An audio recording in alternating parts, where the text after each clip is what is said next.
All right. So, Ipuwer Papyrus. I believe that's how you pronounce it. I'm not mistaken. Ipuwer Papyrus. Papyrus. This papyrus speaks of what happened at the collapse of the old kingdom of Egypt around 2200 or so BC.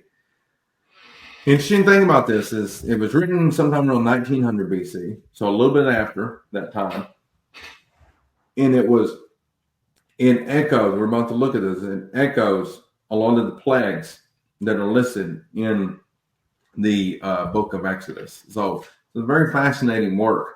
As I said before, to me, it's evidence not only supporting the Exodus, but taking the Exodus much further back in time than its traditional dating. It's a much older story. It's much richer. It's much more authentic.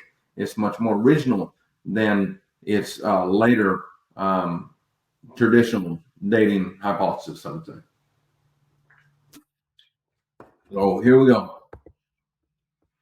And the plagues. Puar is, it says, plague is throughout the land. Blood is everywhere. The river is blood. Men shrink from tasting human beings and thirst after water. That is our water. That is our happiness. What shall we do in respect thereof? All is ruined.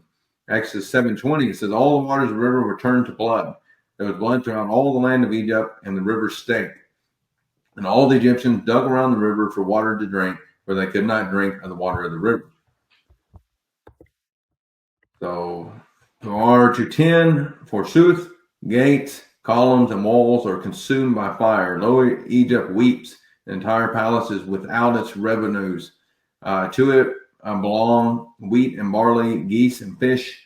Forsooth, grain has perished on every side. Forsooth, that has perished, which was yesterday seen, the land is left over to its weariness, like the cutting of flax. Exodus 9:23-24, and the fire ran along the ground. There was hell, and fire mingled with the hell, very grievous. And thou smote every herb of the field, and broke every tree of the field. And the flax and the barley was smitten, for the barley was in season, and flax was ripe. But the wheat and the rye were not smitten, for they were not grown up. There remained no green things in the trees or in the herbs of the fields through all the land of Egypt. It goes on, Puar 5:5, all animals are hearts weep, cattle moan. Behold, cattle are left astray, and there is none to gather them together. Exodus 9:3, the hand of the Lord is upon thy cattle which is in the field, and there shall be a very grievous sickness. Gather thy cattle and all that thou hast in the field. And he that did not fear the word of the Lord left his servants and cattle in the field.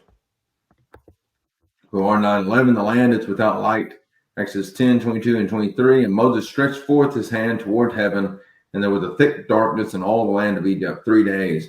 They saw not one another, neither rose any from his place for 3 days, but all the children of Israel had light in their dwellings. Puar 4:3 is that forsooth the children and princes are dashed against the walls. Forsooth the children and princes are cast out in the streets. The prison is ruined.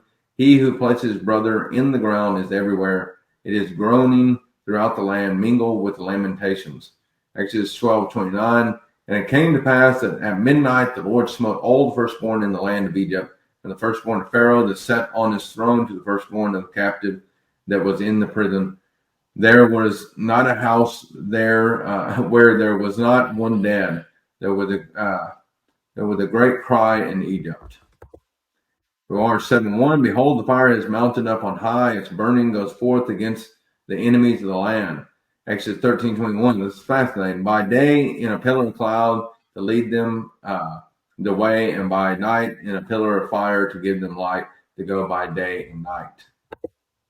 And then Puar 3:2, gold and lapis lazuli, silver and malachite, carnelian and bronze are fastened on the neck of female slaves. Exodus 12:35-36. And they requested from the Egyptians silver and gold articles and clothing, and God made the Egyptians favored them, and they granted their request.